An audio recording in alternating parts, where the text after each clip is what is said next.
E você vai acompanhar tudo aqui na programação da CNN Brasil, com os nossos apresentadores, com os nossos repórteres e com os nossos analistas que nos ajudam a projetar a possível sessão de hoje à tarde para a votação da PEC dos precatórios, que vai viabilizar dinheiro para os R$400 por mês para os beneficiários do Auxílio Brasil e dinheiro também para o pagamento de emendas parlamentares. Basília Rodrigues e Gustavo Uribe já estão por aqui com a gente. Tudo bem com vocês? Tudo ótimo, bom dia. Tudo ótimo. Bom dia. Bom, como o Uribe foi citado agora há pouquinho pelo Pedro Teixeira, eu vou dar a palavra a ele, né, Basília? Tem o direito de se defender se for necessário, né? Ou de completar a apuração, não é, Uribe?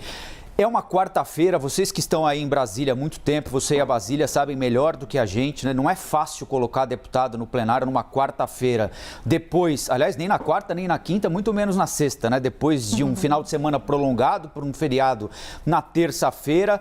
Então, além dessa ameaça que o governo faz de não pagar emenda para quem não aparecer, de não pagar emenda para deputado que não votar como o governo quer, quais são as outras estratégias que o presidente da Câmara, Arthur Lira, tem em mãos, que os líderes do governo têm em mãos, que o governo tem em mãos para botar aí pelo menos mais de 450 deputados no plenário hoje, 24 horas depois do feriado de finados, hein, Uribe? Bom dia.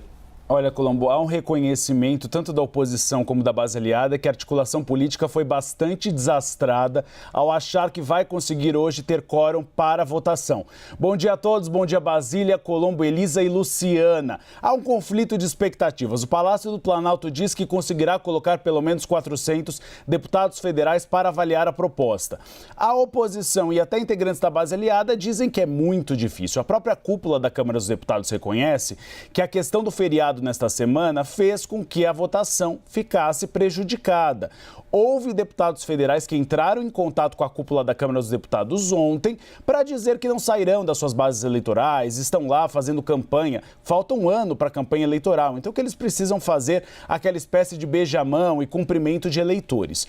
Por isso, o Palácio do Planalto tem acenado e assinou ontem com a possibilidade de oferta de liberação de emendas e cargos, mas até diante destas ofertas, a base aliada, inclusive, tem resistido a comparecer em Brasília.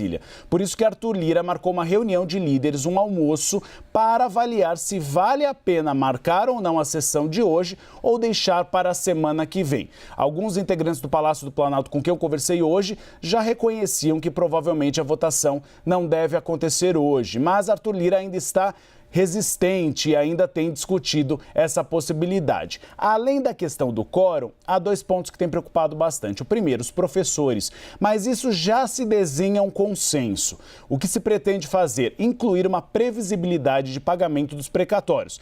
É um montante de 16 bilhões de recursos que eram do antigo Fundef e que agora estão no Fundeb. Estavam fora do teto de 40 bilhões. A ideia agora é criar uma previsibilidade, ou seja, paga-se 30% ano que vem desses recursos, 30% em 2023 e os 40% restantes em 2024.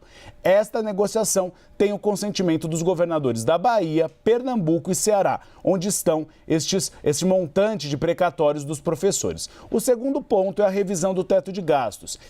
Esse é um ponto bastante preocupante em relação ao PSDB e o MDB, que consideram que é uma espécie de puxadinho a antecipação dessa revisão, que vai servir também para pagamento de emendas parlamentares para o ano que vem. Este ponto é um ponto que Arthur Lira tenta ainda negociar. Caso seja aprovada a proposta na Câmara dos Deputados, no Senado Federal é outra partida.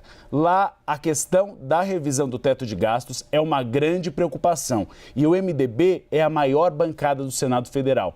É lá que está a resistência. Então, aí terá de ser um papel um pouco mais forte do Palácio do Planalto em negociação. Eu estava conversando com o líder do Centrão, que me lembrava que na gestão, por exemplo, de Michel Temer, quando tinha votação de projeto importante e também projeto que, no caso, uma PEC que precisa de 3/5 dos votos, esta votação era marcada no meio de uma semana, de um dia sem feriado, com o próprio presidente da República recebendo parlamentares, porque é um esforço de guerra. Agora, esta semana, não é nada favorável. O presidente Jair Bolsonaro acabou de chegar de uma viagem, ficou dias na Itália e não conseguiu se reunir com os parlamentares. Nós temos uma semana enforcada com o feriado. Então, a avaliação geral é de que houve uma atuação desastrada da articulação política.